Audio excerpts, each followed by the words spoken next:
Hello, my name is Layla Molly. I will be speaking to you today on the importance of the social factors affecting the life of the individual as it relates to the biopsychosocial paradigm, PIE, person in environment perspective, in Bronfenbrenner's ecological theory. The following presentation will highlight the biopsychosocial paradigm environment and how this paradigm makes a greater impact on life versus the person in environment perspective in Bronfenbrenner's ecological theory. According to Atlas, Matthews, Fritzfolds, and Vinal, from a practical perspective, proponents of the biopsychosocial model argue that this is more encompassing, integrated approach will facilitate the best care for the patient.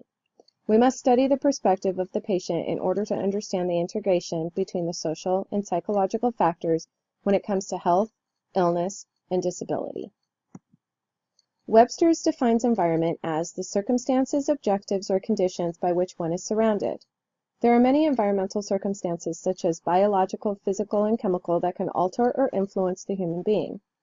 A devastating earthquake can cause a constant state of fight or flight for survival. A beach day in sunny San Diego can cause calm, happiness, and fun. A school deadline or test can cause one to feel stressed or increase anxiety.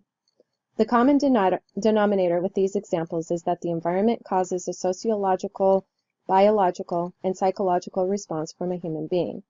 These are attributes of the biopsychosocial theory. Atlas, Matthews, Fritzfold, and Vinal say that the biopsychosocial model, as its name implies, encourages an integration of scientific disciplines that had long been treated as largely distinct: biology, psychology, and sociology. The biopsychosocial paradigm favors a more holistic approach to the individual, and environment plays a role in the holistic healthcare plan for the individual. A positive environment can lead to a positive outlook on life and health. A poor environment can lead to a negative outlook on life and health. By approaching the person as a biopsychosocial system, it becomes possible to strategically target interventions in one specific domain with the expectation that this will influence the whole system. By looking at the ABCE model outline, we implement the autonomic, behavior, cognitive, and environment of the individual. The environment's impact on human beings is transcendent to the psychological outcomes of the person's self as a whole.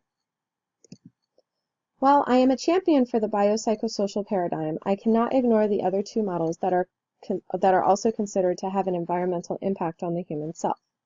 I will start with the person and environment theory. This perspective explains that human beings are largely controlled by their needs, which could arise from internal processes. The understanding that the individual needs can be dictated by the environment could be argued. However, I believe that the full person, body, mind, and soul, and environment are more of a full spectrum that can contribute to the whole being rather than just the needs of the individual. Finally, we come to Bronfenbrenner's theory. I will admit that this was a close second of my choice of which theory had the biggest environmental impact on humans.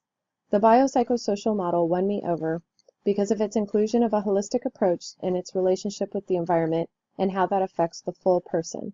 The premise of Bronfenbrenner's theory posits a multi-layered concept of environment as essential for the study of developmental psychology. He believed that the major contribution of this model would be its ability to describe the relationships among various environmental factors, each of which a long-standing place in the science of development. There are 5 distinct environmental layers that make up the Bronfenbrenner theory: microsystems, mesosystems, exosystems, macrosystems, and chronosystems. To me, Bronfenbrenner's theory has much of an emphasis on environment and its effect on the human being, and person in environment has very little comparatively to the 2 other theories. And the biopsychosocial model was just the right amount of everything. Goldilocks would have picked it hands down. I believe that Bossel and Burmer, in reference to the biopsychosocial paradigm, summed it perfectly. Good medicine improves the quality of our lives. Good science improves the depth of our understanding. Collaboration is essential for us to perform our roles effectively, regardless of the current and rival paradigm to which we happen to subscribe. I believe that you can translate this to the environment that the human exists, and the different environments can improve the quality of our lives. Good science always can improve the depth of our understanding. Add the holistic sociological, psychological, and biological beliefs, and you have a well-balanced paradigm that will positively affect the human life. I appreciate your time and listening. Thank you and good night.